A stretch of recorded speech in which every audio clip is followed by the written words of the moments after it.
Muchas gracias, Natalia. Bueno, vamos a presentar rápidamente el caso clínico de un paciente.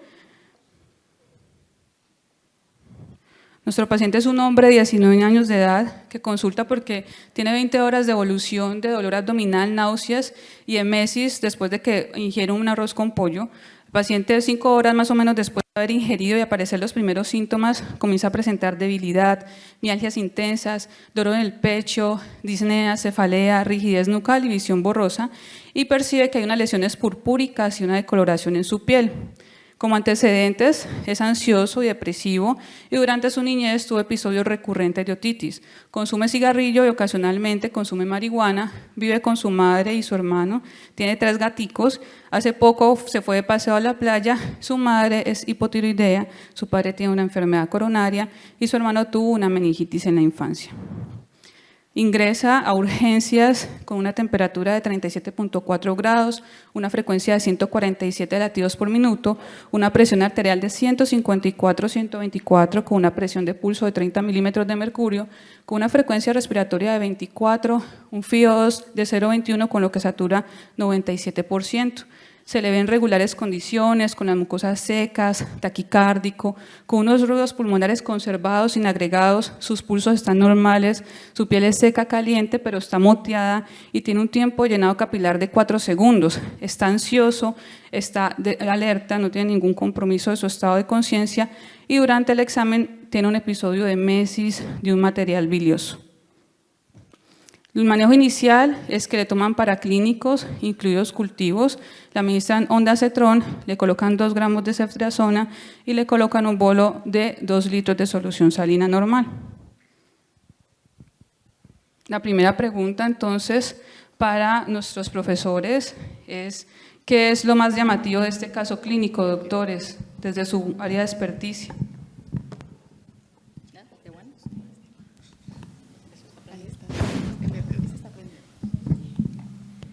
Bueno, muchas gracias por la invitación.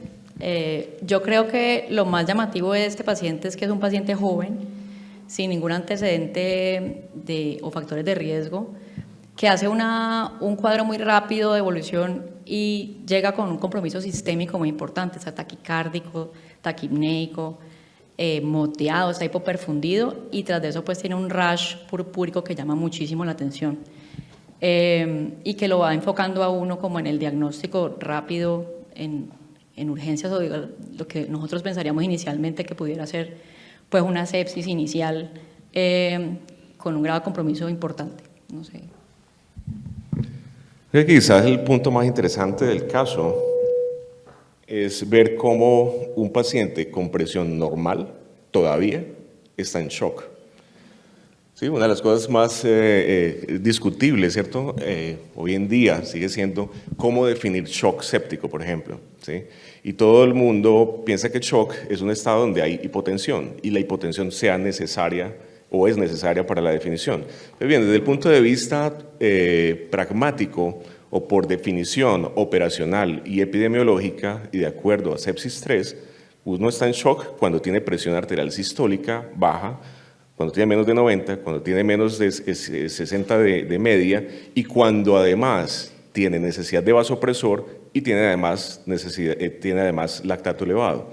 3 cosas que este paciente aún no tiene, pero aún estando en esta condición, con una taquicardia de 147, con una presión de pulso de 40, con un llenado capilar de 4 segundos y con la historia que acaba de mencionarse además del mottling, que no sé qué tan grave sea porque no lo describen, ¿cierto? Definitivamente el paciente está en shock y tiene que ser abordado como tal.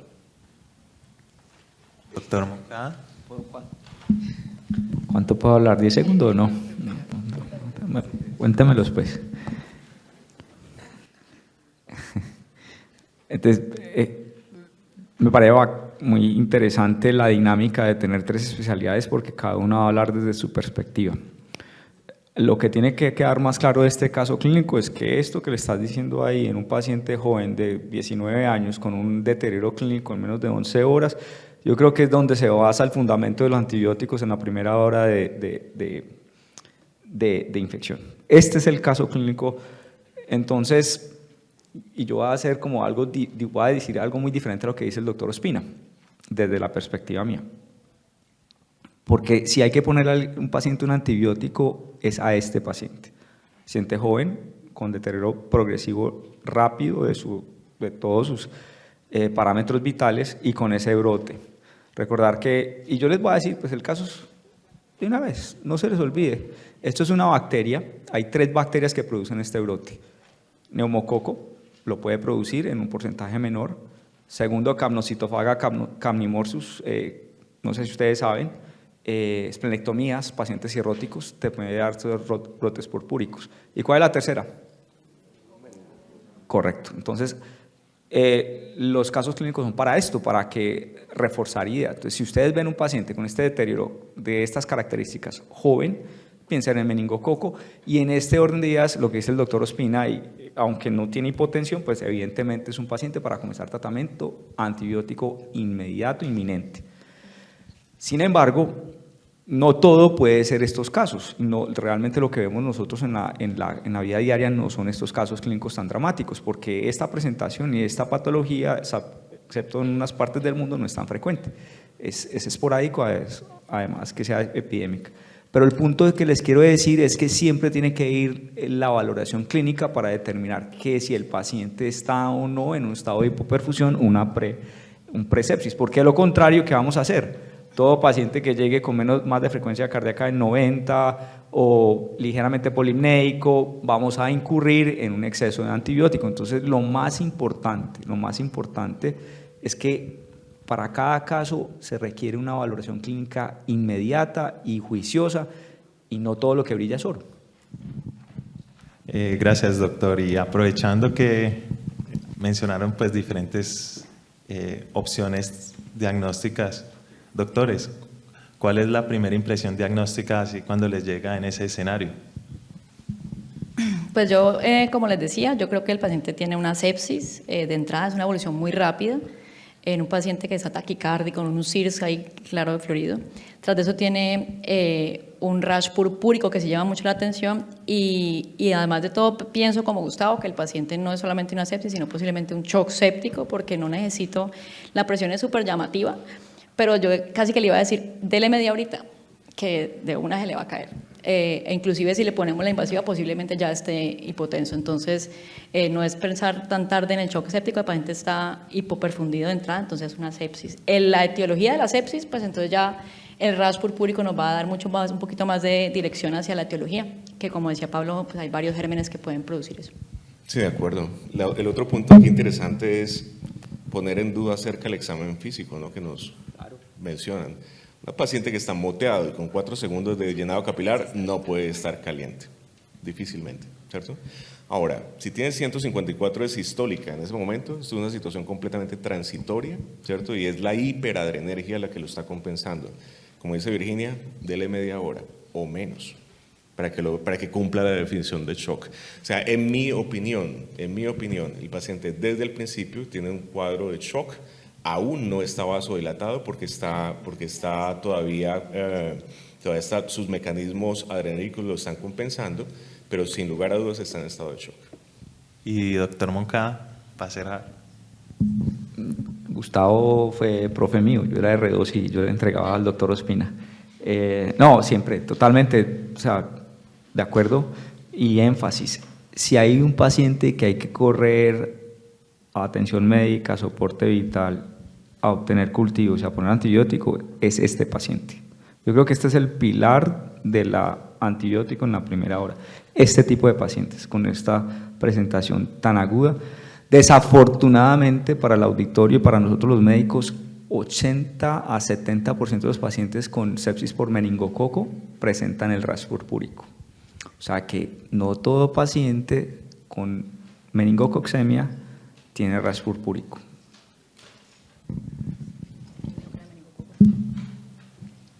Bueno, entonces tenemos la primera pregunta interactiva para todo el público. ¿Todos los pacientes con sepsis deberían recibir antibiótico en la primera hora? Pues eso es… perdón. Perdón.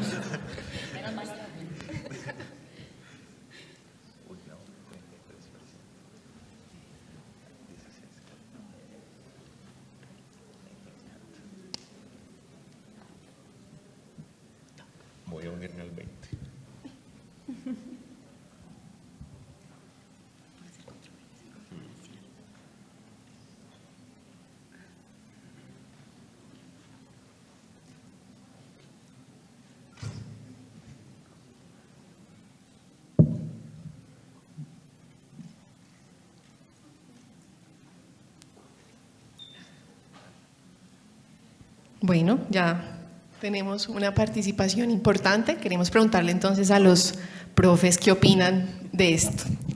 Me pusieron a hablar a mí primero, Gustavo es inteligente, entrampó. A ver, de nuevo, examen físico, historia clínica, ¿cierto? Entonces, sí, a ver, ¿qué hacen? En Estados Unidos hay varias cosas, hay un programa de legislación que para que a un hospital le paguen las intervenciones médicas tienen que adherirse a unos bundles, a unas guías, y si tú no te metes a esas guías, estás en riesgo de que no te paguen tus servicios médicos. Dentro de esas guías está el CEP1, que dice la guía que usted tiene sepsis, que lo caracterizan con 4 alteraciones en los signos vitales. Con eso, si el paciente no recibe antibiótico en las primeras hora y media, 3 horas, con todo el complejo, entonces no pagan. Entonces, ¿qué va a pasar? Que vamos a tener un exceso de diagnóstico de sepsis y que de pronto va a haber una muy alta sensibilidad pues, en aras del paciente, pero la especificidad puede disminuir y eso a largo plazo puede alterar pues, todo lo que sea resistencia antimicrobiana. Evidentemente, este paciente, la respuesta es sí, hay que comenzarlo ya. Cuando llegó hay que ponerlo ahí en urgencias, pero no todos los pacientes son iguales y eso es lo que tenemos que entender nosotros como médicos, que ojalá todo fuera como receta de cocina, porque si le preguntamos a GPT Chat, él te va a decir lo que tienes que hacer. Ya, te va a decir perfecto, lo va a decir perfecto. Pero, ¿qué es la diferencia entre el GPT Chat y ustedes? La capacidad de obtener datos clínicos y de analizar los datos clínicos. Porque usted a GPT Chat le dice temperatura de tanto, y él te dice sepsis, perfecto. Pero lo que realmente es valioso y lo que le da la experiencia es la evaluación clínica y el análisis de cada dato y la capacidad de obtener datos clínicos. Absolutamente de acuerdo. ¿Antibióticos sí? Sí, la respuesta es sí. Sin embargo, probar, escúchenme esto, probar, demostrar que el uso del antibiótico en la primera hora de verdad disminuye la mortalidad es bien difícil. Comar, Intensive Care Medicine 2006, ¿cierto? Seymour, Critical Care Medicine 2018, Seymour también, New England Journal of Medicine. Toda la información que hay acerca de disminución de la mortalidad a causa de antibióticos proviene de estudios observacionales. Claro, algunos de ellos mega observaciones, como el de Seymour, ¿cierto? En New England Journal of Medicine, que fue de toda el área de Nueva York, ¿cierto? Donde se trató de demostrar si el uso de los bundles o el ajustarse o adherirse a los bundles, ¿sí? De reanimación o de tratamiento de la sepsis disminuía la mortalidad. Uno de esos puntos de los bundles era precisamente colocar el antibiótico en la primera hora y sí, de una u otra manera, y difícilmente, como bien lo sabe Luis Gabriel, ¿cierto? Desde el punto de vista estadístico, uno es capaz de a veces de que los datos digan más o menos lo que uno quiere, ¿sí? Logran mostrarlo positivamente. Pero el mensaje yo creo que para el público no puede ser confuso. O sea, la respuesta es sí. Si usted tiene sospecha de sepsis, el antibiótico debe ir ¿cuándo? Ya, de inmediato, punto. Pero demostrarlo en ensayos es bien complicado y les doy un dato adicional. En el laboratorio de investigación, bueno, yo trabajo en un laboratorio de investigación también, ¿sí? Fue mucho más difícil. De hecho, en roedores que fueron sometidos a inyección peritoneal con bacterias vivas, con pseudomonas, la colocación del antibiótico, realmente el tiempo de colocación del antibiótico no impactó sobre la mortalidad de los roedores, como sí lo hizo la reanimación. Fue un grupo, reanimación más antibiótico, reanimación sola, antibiótico solo, o ni reanimación ni antibiótico. Aquellos que recibieron antibiótico y no se reanimaron, se murieron todos en las primeras horas. Mientras que aquellos que se reanimaron y se les colocó el antibiótico, tuvieron una mortalidad no inferior que aquellos que recibieron solamente la reanimación. Así que probablemente la estrategia inicial en sepsis, la reanimación es fundamental, pero para no ser confuso con el público, ¿cierto? Desde luego que sí. Antibiótico en la primera hora, sí, absolutamente sí. No, pero ¿qué le vamos a hacer? No, hay otra cosa, otro artículo que salió nuevo, 2020, una cohorte en Dinamarca. 12 horas, la mortalidad no fue diferente a cuando comenzaban el antibiótico en 1 hora, pero ojo, lo que voy a decir acá, no en choque séptico, no en hipoperfusión o pre-hipoperfusión como este paciente, sino en pacientes que tenían SIRS o tenían algo. Pero ¿qué faltó realmente? Que muchas veces los pacientes no tenían procesos infecciosos, como lo que vemos en urgencias muchas veces, ¿cierto? Que uno inicialmente, creo que uno tiene que, como dice Gustavo, pecar por exceso y que haya una alta sensibilidad, y de pronto la especificidad ya toca al día siguiente, pues con exámenes, laboratorio, evolución clínica, descartar diagnósticos diferenciales y ahí abordar. Pero no todo lo que brilla es oro. La siguiente pregunta, quiero comenzarla con la doctora Sarama. Es que en el escenario de urgencias, ¿usted le hubiera puesto ceftriaxona? ¿Será que ese fue el más adecuado? ¿Qué piensa? Pues yo creo que en ese paciente yo no le hubiera puesto ceftriaxona, para serte honesta. Las probabilidades de un paciente que está tan grave, que estaba tan comprometido en shock séptico, así no estuviera hipotenso todavía, pero en choque séptico desde mi punto de vista clínico, es que hay que tener un amplio espectro temprano, porque cada hora que pasa, y no sabemos, digamos, eso por los estudios observacionales que pasa, y usted no tiene, digamos, el antibiótico adecuado, puede tener asociación con mayor mortalidad.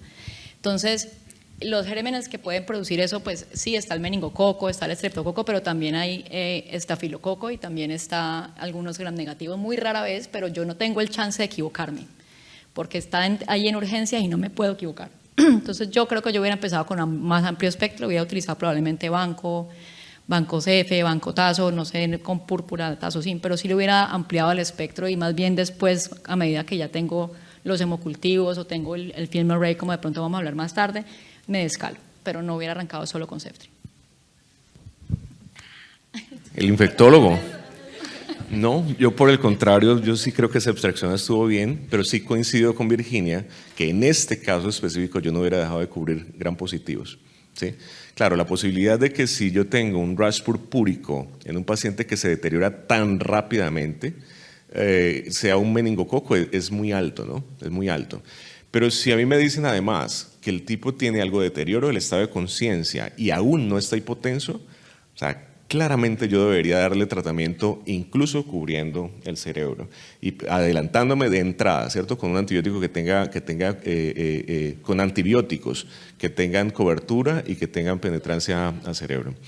Ahora, es inusual que una meningitis sola de shock, ¿cierto? Pero cuando yo tengo shock con meningitis, la posibilidad de que sea un meningococo es extremadamente alta. No, a ver, todo los gringos dicen hindsight, en retrospectiva es 2020, o sea, pues criticar acá la ceftriaxona, o sea, lo importante es que el paciente se reanimó bien, se abordó bien, se identificó el caso y se puso el antibiótico, o sea, yo creo que esa es la idea en este momento. Y lo que dice Virginia, hay veces es difícil, o sea, pues si es mi familiar, mi hijo, yo no lo quiero a mi familia, es cierto, uno queda con la duda de que realmente tenga la cobertura, pero también está un paradigma. El meropenem no es mejor antibiótico para todas las bacterias, ¿cierto? Entonces, el hecho de tú tener, y ahorita vamos a discutir eso, si tienen ChatGPT, es que anoche lo comencé a utilizar pero sí, no hablo sino de eso. Entonces pongan ahí ChatGPT, ceftriaxona, meropenem. Los PVPs de la Neisseria meningitidis y el neumococo son más ávidos por la ceftriaxona que por el meropenem. Entonces, eso es una idea grande. No siempre el meropenem es el top de los top, porque hay unos antibióticos que tienen más, o sea, no a todas las bacterias tienen la misma afinidad por sus PVPs de los betalactámicos. Yo no estoy en desacuerdo con lo que dice la doctora Sarama, pues si hay sospecha de lesiones en piel, pues la cobertura gram positiva no está mal. Y creería yo que lo que dice Gustavo es fundamental. Si tienen sospecha de sistema nervioso central, pues idealmente utilizar un medicamento con penetración al sistema nervioso central. No piperacilina tazobactam, no penetra al sistema nervioso central, no utilizar piperacilina cuando tengas lesiones, porque entra la piperacilina pero no entra el tazobactam, ¿cierto? Y entonces la piperacilina es igualita a la penicilina para este gram negativo en particular, y recuerden que la piperacilina, las Neisserias, pueden tener un porcentaje de resistencia importante a penicilinas, al igual que los neumococos. Entonces, piptazo para este tipo de pacientes, no. Entonces, van con meropenem. Si Virginia lo considera, la respeto bastante como para decir, no, está bien, porque ella está con el paciente ahí en choque séptico. Pero si estás pensando sistema nervioso central, sí poner una dosis alta con cobertura del sistema nervioso. Que está en falla renal. ¿Qué hacemos si está en falla renal? ¿Le ajustamos la dosis o no? No. Muy bien. Listo, vamos a continuar pues. Ese paciente, como decía la doctora, exactamente 30 minutos después empeora, se pone taquipnédico, se pone cianótico, requiere suplementación de oxígeno, un FIO2 de 0.8 y a pesar de eso sigue desaturado al 83%. Deciden entonces instalar una cánula nasal de alto flujo con un flujo de 40 litros por minuto y añaden dexametasona y vancomicina. 40 minutos después, el paciente tiene un choque profundo, 70 milímetros de mercurio, de presión arterial sistólica, los pulsos están débiles, colocan un catéter venoso femoral, inician norepinefrina y deciden conectarlo a la ventilación mecánica. Lo intuban, comienzan con un modo de presión control, con un volumen tidal de 6 mililitros por kilo, respiratoria 24, PIP de 10 y un FIO2 al 100%. Deciden sedarlo con propofol. 2 horas después, el paciente, a pesar de todo lo que se le ha hecho, persiste hipotenso. Esta ya tiene una púrpura evidente. Se le coloca 1 litro adicional de solución salina 0.45, además de 150 miliequivalentes de bicarbonato. Se comienza infusión de vasopresina y adrenalina. Es un paciente que está severamente enfermo. Y vamos a pasar a los paraclínicos, que ya pues tenemos reporte de la mayoría de ellos.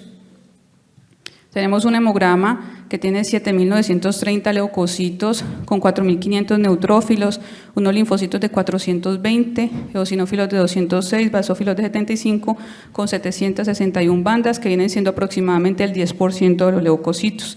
Tiene granulaciones tóxicas, tiene una hemoglobina de 16, con un hematocrito de 48, tiene 120.000 plaquetas, con un PT que está prolongado en 69, UNR 7.9, un PTT que es incontable, mayor a 150 segundos, una BCG en 2, una PCR en 81, un fibrinógeno menor a 60 y un dímero D mayor a 10.000, con una glicemia central de 82. Tiene un sodio en 152, un potasio en 3,4, un cloro en 107, un calcio en 6,1, un fósforo en 2,7, magnesio en 1,1 con un anion gap de 20, creatina en 2,3 con un MUN en 15, una albúmina en 1,6, unas transaminasas de 31 y 14, fosfatasa de 120, una bilirrubina total de 2,5 y una directa de 2,2, un lactato de 9,4. De unos gases, nos reportaban gases venosos con un pH en 7,17, un CO2 de 74 y tiene pues ahí reportan la oxemia menor a 82 y una base exceso en 4. Tiene un anticoagulante lúpico que le hicieron que fue negativo y tiene una troponina positiva para ese laboratorio que es hasta 9, está en 327. Le efectúan pues una radiografía de tórax donde se ven unas opacidades intersticiales difusas y un derrame pleural. Hacemos un focus.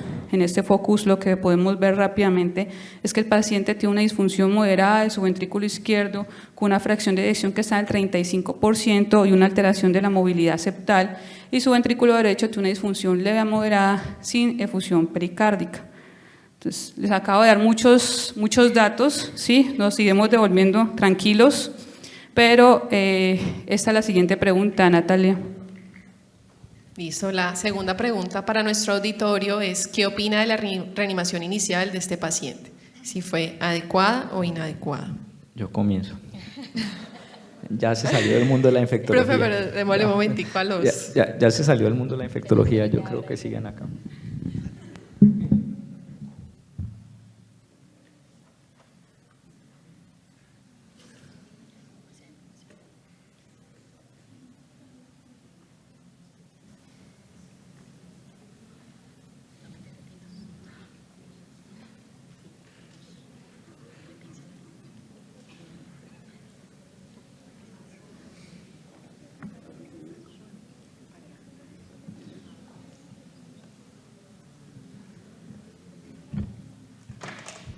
Bueno, ya finalizó la votación.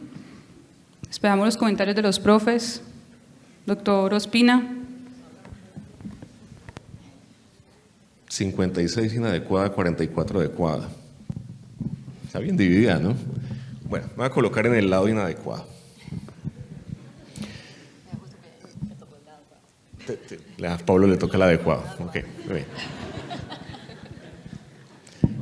Si uno se ajusta a la recomendación de Surviving Sepsis Campaign, que entre las primeras 3 horas un paciente debería recibir entre 20 o 30 mililitros, realmente 30 mililitros por kilo de cristaloides iniciales, pues uno puede decir sí, está ajustado, ¿cierto? Perfectamente ajustado. Si inmediatamente me dicen que el paciente fue conectado a ventilación mecánica, aquí van datos de 6 mililitros por kilo, volumen tidal, PIB de 10 y FiO2 de 100%, pues bueno, por el volumen tidal uno podría decir sí, está adecuado. Sin embargo, darle líquidos en una cantidad fija a todos los pacientes es algo que poco a poco hemos venido debatiendo. De hecho, durante los últimos 3 años, nosotros particularmente pues, acá en la Fundación hemos contribuido con algunos datos interesantes, precisamente con respecto a la cantidad de líquidos que debe recibir un paciente de entrada.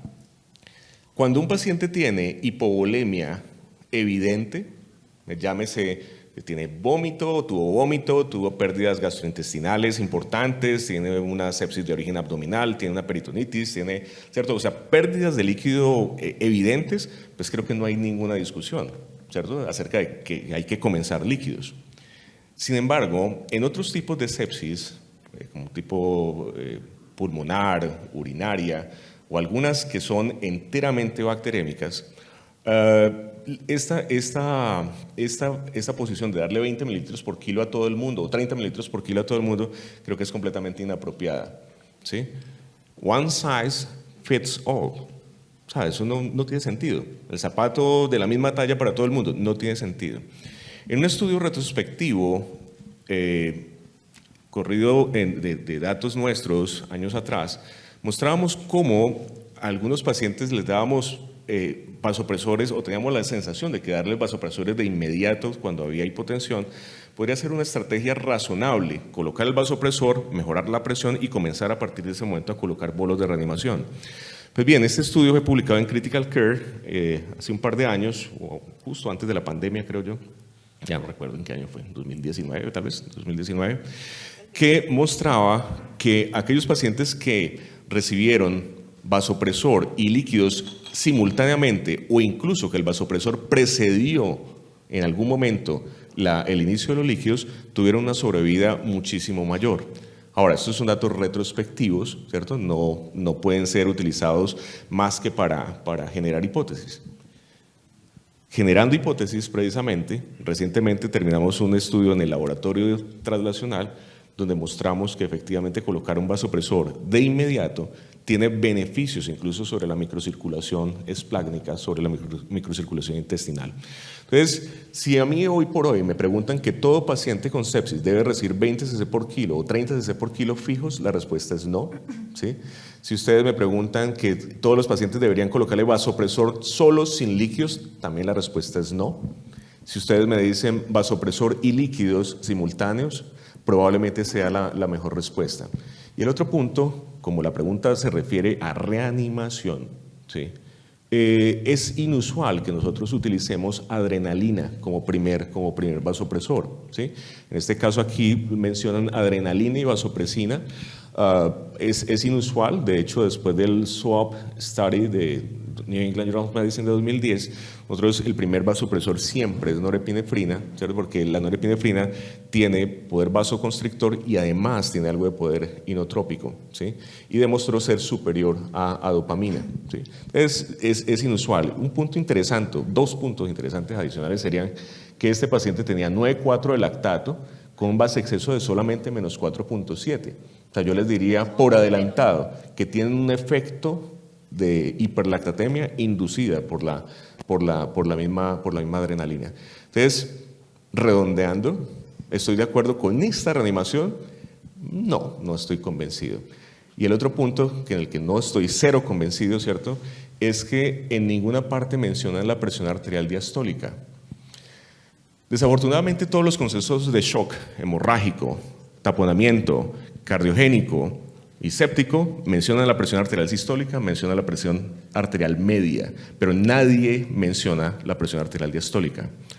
Recuerden que la presión arterial diastólica depende de dos cosas, depende del tono vascular y depende de la velocidad con la que decae el volumen en la aorta. De tal forma que si yo tengo un tiempo entre latido y latido demasiado largo, tengo más tiempo para que ese volumen decaiga, ¿cierto? Y la presión arterial diastólica cae. Verbigracia, entre más bradicardia, más baja la diastólica. Entre más taquicardia, la diastólica tiende a subir. Si yo estoy en una condición en la que perdí mi tono vascular y tengo una oleada de catecolaminas para tratar de compensar, lo que debería ocurrir sería taquicardia y la presión arterial diastólica debería también tratar de subir. Pero si estoy en una condición en la que tengo taquicardia extrema con una diastólica muy baja, eso significa que tengo más disfunción cardiovascular. Entre más alto sea la relación frecuencia cardíaca a presión arterial diastólica, ¿sí? Nosotros lo bautizamos Diastolic Shock Index, índice de shock diastólico, ¿sí? Entre más alta es esa relación, más probabilidad de muerte. Y entre más alta es esa relación de DSI, Diastolic Shock Index, uno debería estar más sensible a colocar el vasopresor más tempranamente. Aquellos pacientes que están más vasodilatados no necesitan mucho más volumen. El que está más vasodilatado requiere probablemente vasopresor más rápidamente. Yo quería comentar pues unos puntos adicionales de la reanimación de ese paciente. Y es que hoy en día en urgencias también nosotros podemos hacer una reanimación guiada por parámetros dinámicos. O sea, estoy completamente de acuerdo a que no más con el cuento de 20 dc por kilo, 30 dc por kilo. Yo creo que es importante evaluar la respuesta en el paciente. Todos necesitan más o menos líquidos y dependiendo de su curva de Frank Starling, dependiendo del momento de la bulimia, dependiendo de su función cardíaca, dependiendo de muchas cosas, va a requerir o no va a requerir líquidos.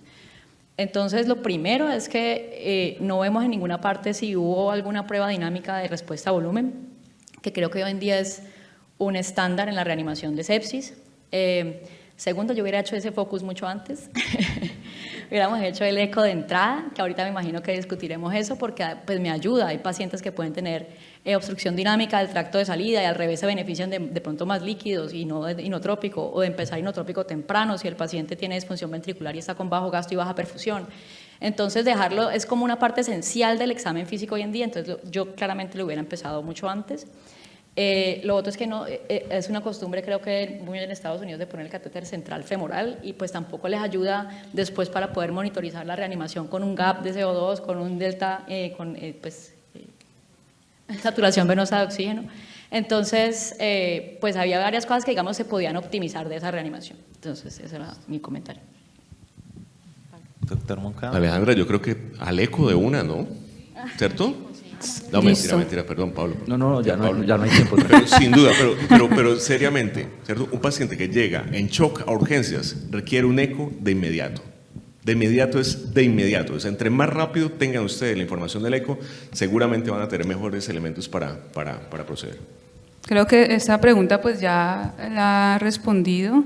Nosotros sabemos que no todos los lugares tienen disponibilidad de ecógrafo, pero pues aquí en la Universidad de ICESI la doctora Sarama pues dicta un curso, ¿cierto, profe? Ahí le estoy dando una cuña sobre eco para los que estén interesados, incluye práctica, entonces eso es una oportunidad que se puede considerar.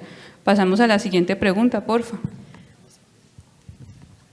Bueno, la siguiente pregunta es interactiva para el público. ¿Qué elegirían para la reanimación inicial?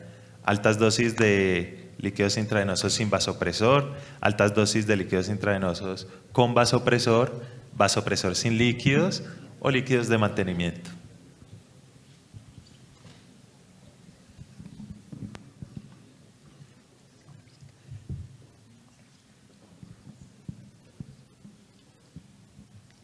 Ninguna de las anteriores.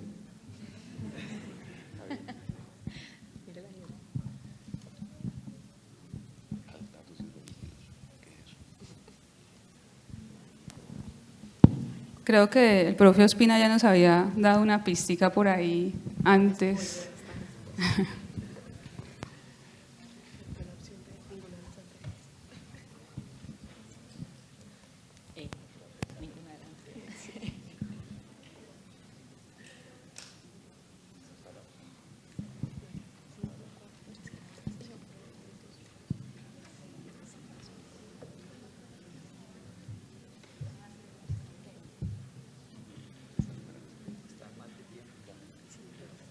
Listo.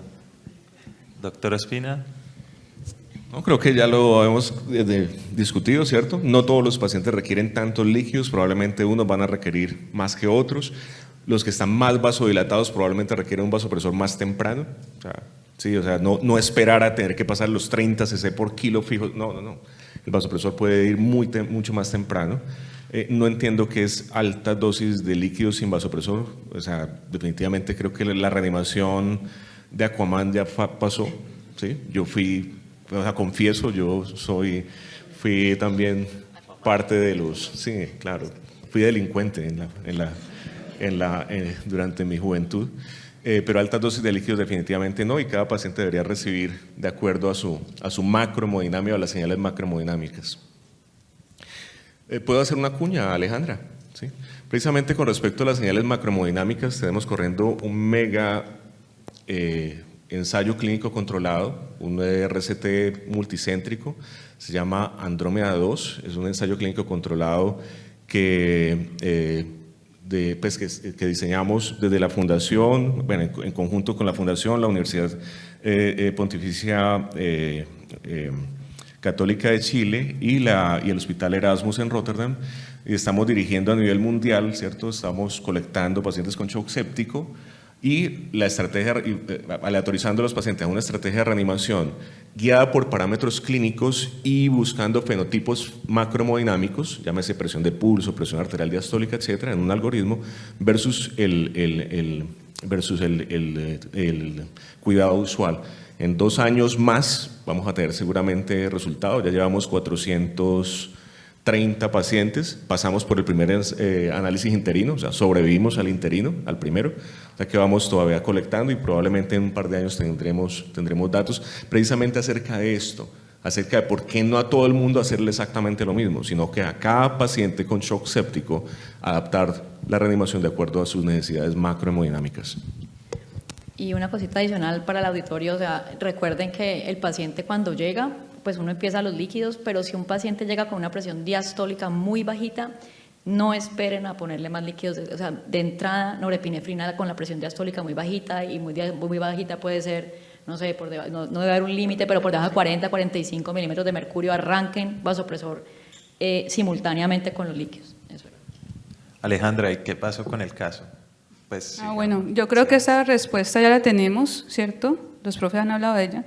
Entonces, ese paciente fue llevado a la UCI, llega sedado con una escala de Richmond de -2, el pulso femoral está presente, pero los pulsos periféricos están débiles, ya está en anasarca, tiene un rash purpúrico difuso en cara, abdomen, tórax, espalda, extremidades, no compromete ni las palmas ni las plantas, tiene unas pupilas simétricas y reactivas y está anúrico. Sus signos vitales han cambiado drásticamente, con una temperatura de 40.8 grados, una frecuencia cardíaca que ya está en 166, una presión arterial media, una presión arterial de 120/53 bajo el soporte cardiovascular, ya habíamos dicho que tenía el paciente adrenalina y vasopresina, una respiratoria de 28, un FIO de 0.5 y una saturación del 95 conectado a ventilación mecánica. Y aquí podemos ver pues el rash que tiene este paciente, que rápidamente, muy rápidamente ha evolucionado. Este paciente tiene más o menos 24 horas desde el inicio de la sintomatología inicial.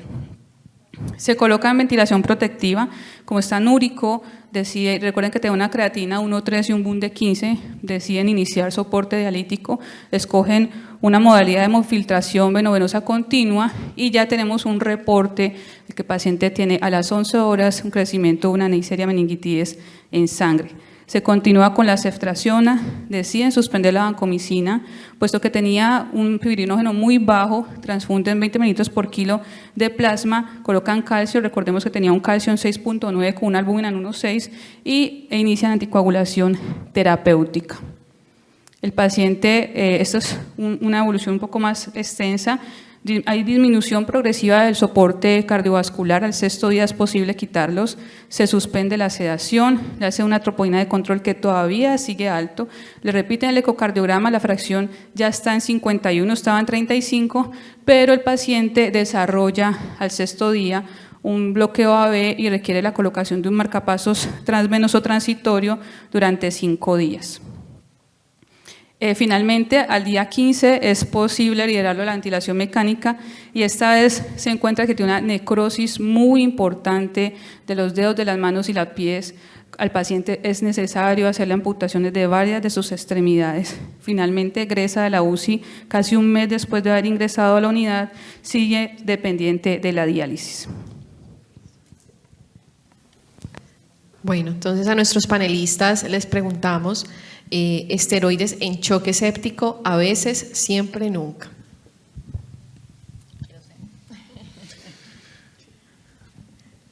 El mundo está dividido, ¿no? Se utilizaron no esteroides en choque séptico y está dividido en aquellos que están convencidos que sí, a todos, ¿cierto? Y aquellos que estamos convencidos que no, ¿sí? Que no a todo el mundo. En este caso particular creo que no, creo que Pablo coincidiría conmigo, ¿cierto? Dexametasona sí, paciente con sospecha de meningitis, ¿cierto? Le doy esteroides, ¿cierto? Pues, ¿cierto? O sea, podría ser otro punto de debate, ¿sí? Pero si es esteroide choque séptico, los esteroides en choque séptico solo han demostrado acortar el tiempo de vasopresores en shock séptico, pero no han demostrado disminuir la mortalidad.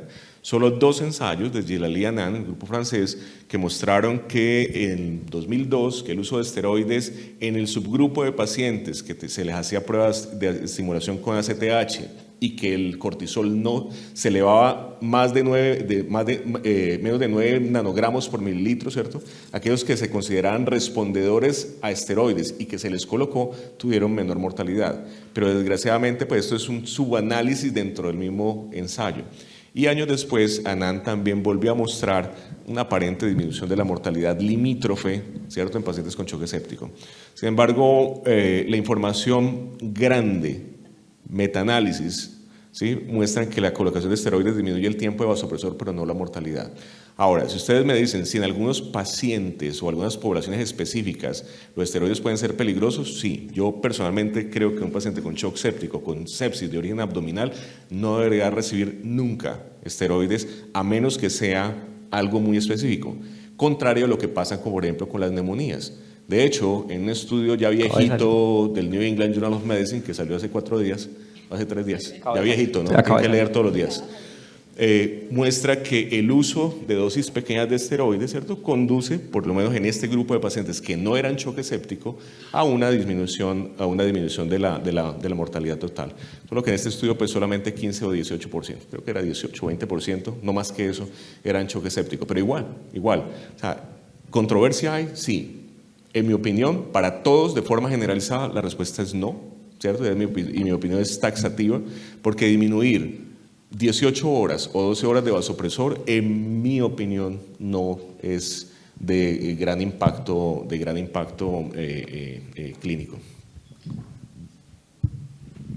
Estamos en ceros, pero bueno, es corto. En este caso sí. ¿Alguien sabe por qué? CID. ¿Qué pasa con la CID y las suprarrenales? Waterhouse frictions, ¿cierto? Infarto suprarrenal. Entonces, esto es una causa, una complicación de las CIDs causadas por las meningococcemias. En ese orden de ideas, pues sí, pero totalmente de acuerdo con el doctor Ospina.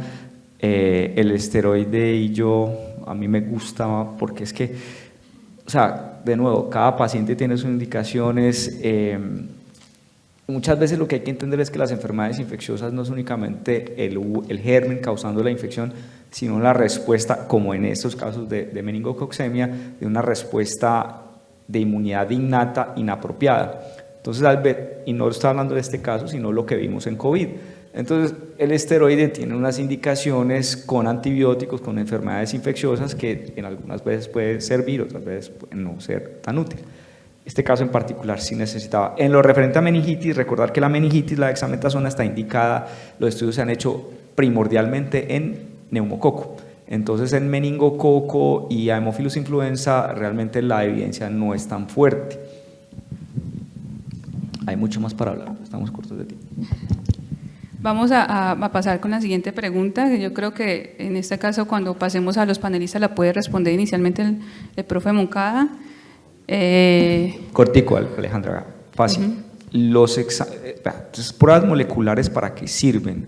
Para rápidamente identificar si el paciente ya con antibiótico está apropiadamente tratado y de golpe si identificas un germen que tiene un gen de resistencia para hacer escalonamiento.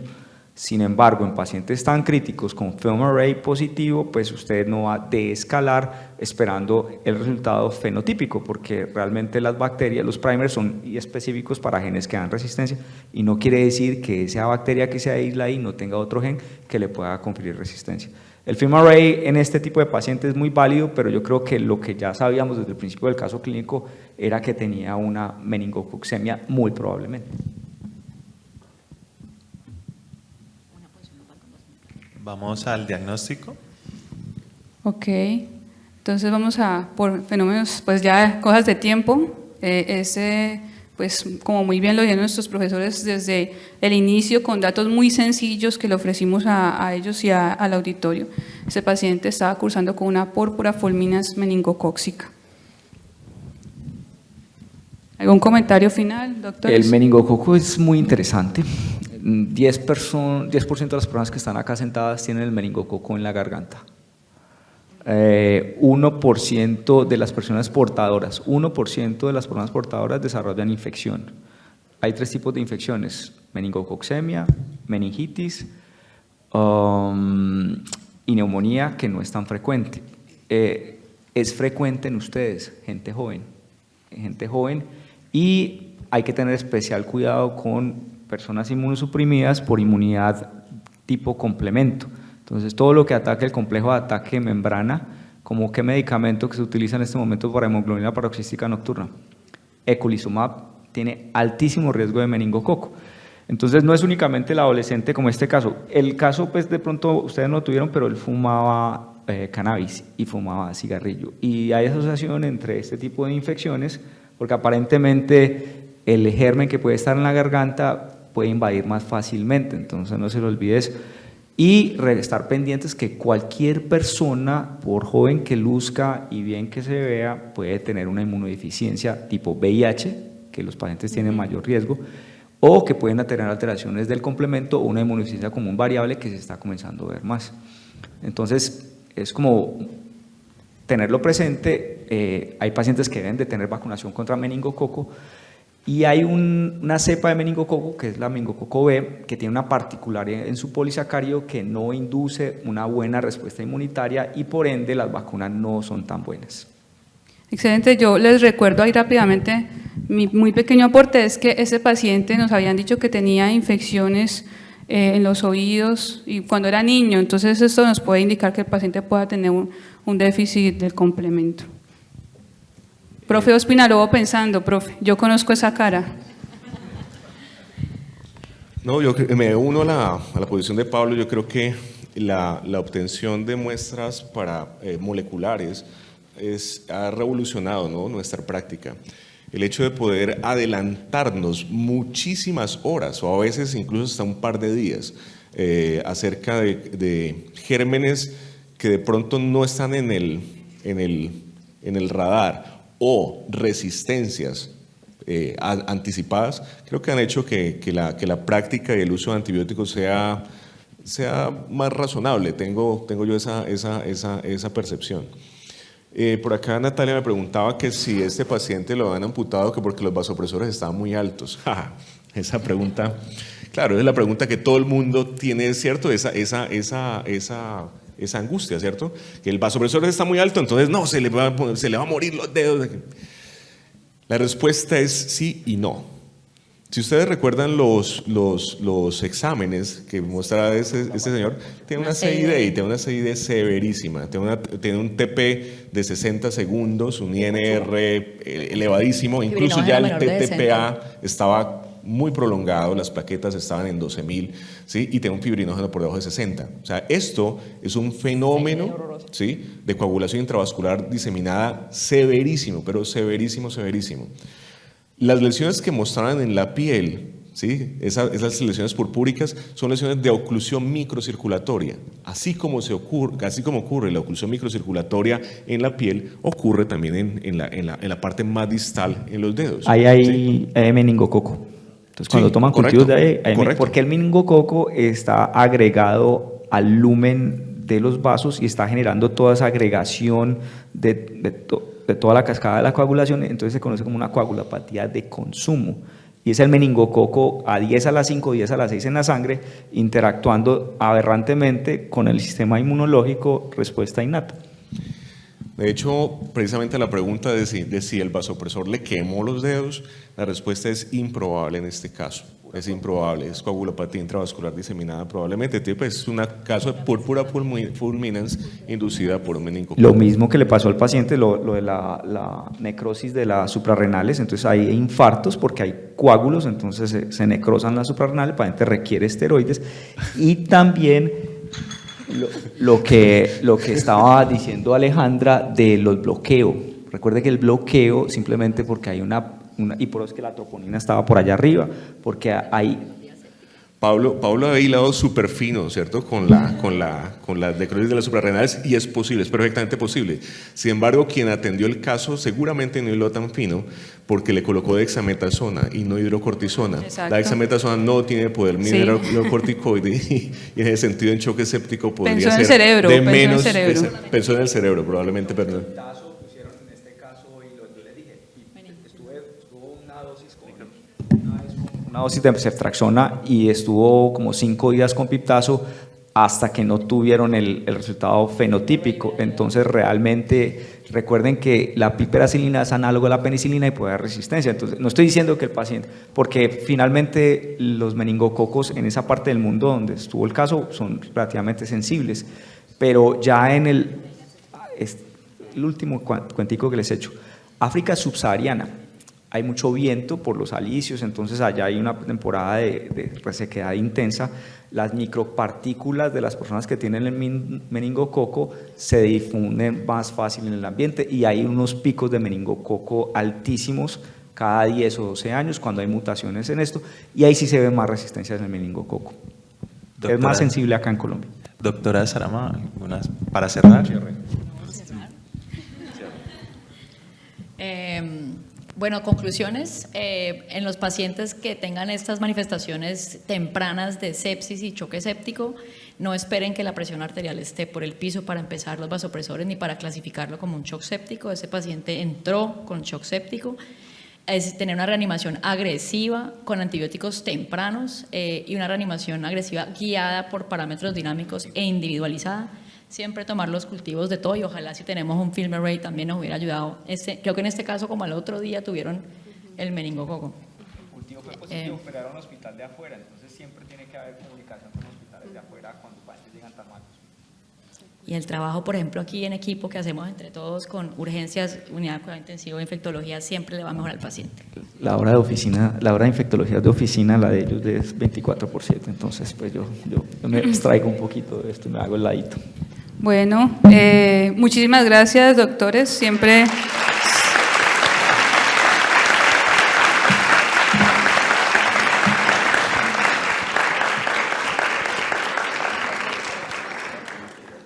Muchas gracias a todos. Les recuerdo, vamos a tener una hora para el almuerzo. Volvemos exactamente a la 1:15 de la tarde.